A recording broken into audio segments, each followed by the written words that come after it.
Aren't you cute? Look at you. Aww.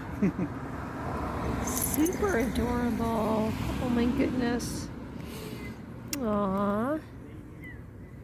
Look at that. Aww. Keeps doing it. Keeps doing it. Hello, beautiful. Look at those eyes. Just like Bobby. Oh boy. You're so pretty.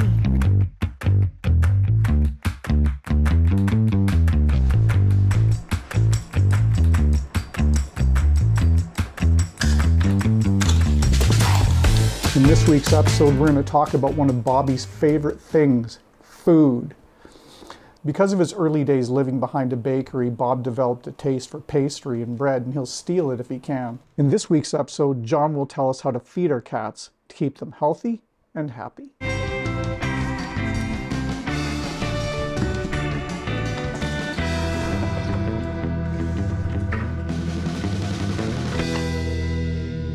So I guess one thing I want to ask you is, how does somebody tell if their cat's overweight?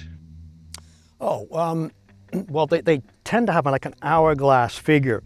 So if you look in and around the waist, it should go in a little bit or be fairly straight. If it's bulging out a bit or a lot, then you've got a cat that's overweight. And then you just have to, measuring the food is always a good way to deal with that problem. So if you're giving them a cup, you might want to reduce it to 7/8, but you never reduce it much. You always just take a little bit out until you've reached your goal, let's say of 7/8. And then you run with that for a while and weigh them and see if they're losing weight, gaining weight, or staying the same. Like, how would you define food insecurity? Well, food insecurity is when a cat or another animal is afraid they're not going to be able to get food or keep the food they have. Right. So it ends up stressing them out, and they end up losing the food sometimes because they're stressed out and they're too busy in their own heads. Right. And that's kind of how it is with Bobby. He looks around to see if, even though he's by himself in the house, he still has this habit of looking around.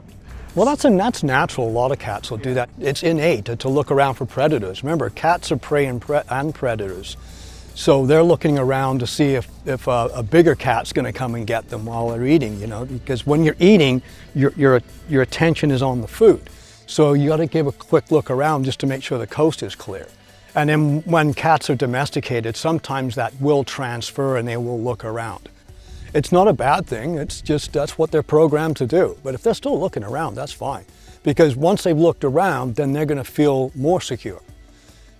But if they don't look around for whatever reason, because they're not able to, then they're not going to feel as secure. But if they look around and see everything's coast is clear, it's okay to eat the food.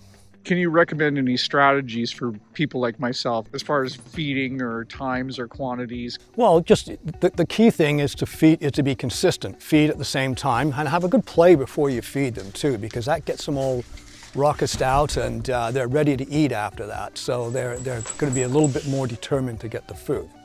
But it's not something I worry about unless for some reason the cat's going into crisis. Right.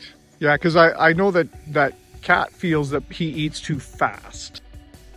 Well, if he's eating too fast, you can get these little puzzle things that will slow down. You get them for dry food and for wet food, and they'll slow down the bolting action. And that's often, people use that generally because their pets are eating so fast that they're vomiting afterwards. So often the little spikes for they're like spikes on a tray, some of them. There are different ways of doing it. And then you put the soft food in there and then you got to dig in and get it out. So they can't physically get the food in their mouth as quickly as you can out of a bowl. Right. So if the cat isn't experiencing things like vomiting, should I still be concerned or no? I don't think so, unless you're seeing undue stress.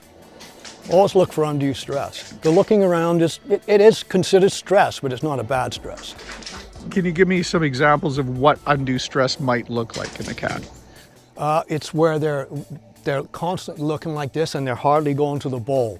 It's where everything else is taking up their attention except for the food. Then that could be a little thing. Sometimes a quieter area may work for them, although I like to try and pick a good area and leave it that way. That way they get used to the area and the time of day you're feeding them and they know that's okay. and they can check out the area beforehand, but they probably still will look around if they're used to doing it. Should I worry if my cat eats bugs? Well, if you're in the house and you know, it's probably okay. It's best to get the bugs out separately, but no, I don't worry too much about that. I mean, obviously there are going to be certain insects that are poisonous, but we don't have many of those, you know, here.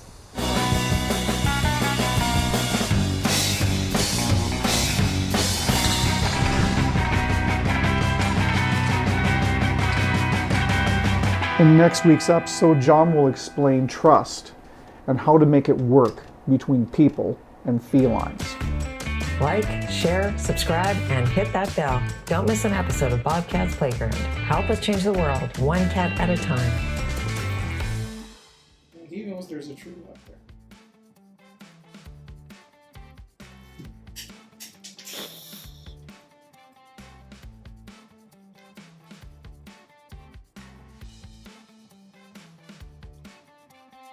BobCat's Playground, produced by Edit Extreme. The opinions expressed are those of the participants and are not intended to replace professional advice. Find out more at editextreme.com.